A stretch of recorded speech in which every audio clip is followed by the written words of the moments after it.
This is an Easy Odds videocast for the Cheltenham Festival of 2015 in the company of the esteemed Mr. Angus Loughran as we come to the flagship race of the meeting on Friday. Of course, it is the Betfred Cheltenham Gold Cup. Silviniaco Conti has run twice in this race and has flattered to deceive. Can he turn the corner here, Angus? He can, but I mean, if you, I thought, how short must he have gone in running last year? It was a certainty. Mind you saying that, so Bobsworth. It was. I've watched it back, and if you do one thing between now and the start of the festival, and you've got access to these video replays, take a look back at last year's Cheltenham Gold Cup. You won't believe what you're watching. You don't have to watch the whole race. Just play it from 4 out. You name the winner 4 out, impossible. You name the winner 3 out, impossible. Name the winner 2 out, impossible. Name the winner after the last. I mean, we talk about events where how many different favourites were there in running for that race. Yeah, that was incredible. Yeah. We had a golf tournament in Los Angeles recently where there were 15 different favourites. Well, I mean, it was a bit like the Gold Cup from last year. There must have been 5 that traded odds on. Oh, and Lord Windermere went 600 in running, didn't he? Because he looked like he was tailed off. Yeah, listen, you get freaks, and that's why the sport's so good. I mean, I still, every time I think of Cheltenham, you're reminded of the Gold Cup and the great days of the Dickinson Five, the Forgive and Forgets, Win, Wayward Lad, Bragor. There's big names, there's household names that have won the Gold Cup. The Gold Cup is a feature steeplechase that we all grow to love. And Lord Windermere, you never know, he could come back and win again. I mean, it's still got plenty to do. Silviniaco Conti, you'd have to think if the Gold Cup was at Kempton, this wouldn't be an even money chance. But the Gold Cup's at Cheltenham, and full stop.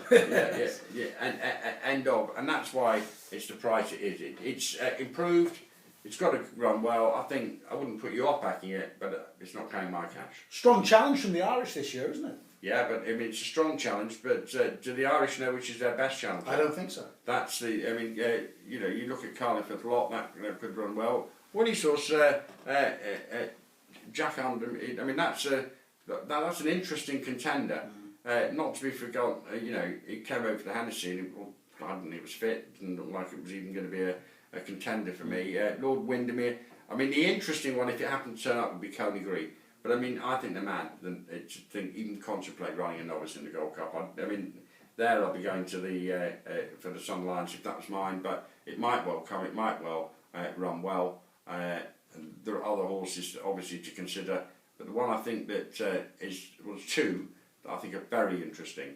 Many Clouds, who's improved out of all recognition. Yeah. Carlisle. Newbury wins the Hennessy, which I always think is a benchmark chase here. If you have to look at the form of one race in this country over the years, which the form stands up, it's the Hennessy. Agreed. And it came back and it won at Cheltenham, it won well, and Holywell. Now, it's not going to be McCoy's Gold Cup win, but don't worry about that. This horse goes particularly well in blinkers. This horse will want drying ground. If we get drying ground, bear that in mind. And it put up the chasing performance of the season last year when running away at Aintree, and looks very, very exciting. It came back this year. It's trotted up in a minor event at Kelso, which isn't a bad little track to come to Cheltenham with, in the sense that it's undulating. You don't need to worry about Cheltenham form at Holywell. It's won it twice. The jockey will be Richie McLaren, and I think that will give you a good each-way run at 10 to 1, and give John Joe what would be a second Gold Cup as a trainer, following 2 as a jockey. And that would be some achievement. Angus, how much weighting do you put by the fact that certain horses are spring horses and or Cheltenham Festival horses? I mean, you've mentioned Holywell, you've mentioned Lord Windermere, that come back time and time again. I think Cheltenham, yeah, you're right. Well, I mean, listen, do you really think that these trainers try and burn their bridges before Christmas? John Joe didn't have a winner in December. Now, I'm not saying he wouldn't have liked to have had a winner in December, but it's very rare he comes to March and doesn't have a winner. Is that therefore a negative about Silviniaco Conti, who was obviously very tight fit, for example, for the Betfair chase? Possibly, yeah. I mean, they're looking at where they can get the King George would have been, I think, quite rightly. If you said at the beginning of the season, what is the main target for Silviniaco Conti for this year, I don't think they'd have said Gold Cup, I'd have said King George. And to win the King George, they've done Haydock, we saw what happened there. And Nichols is a master at it. Good luck to him. But how many chase winners has he had?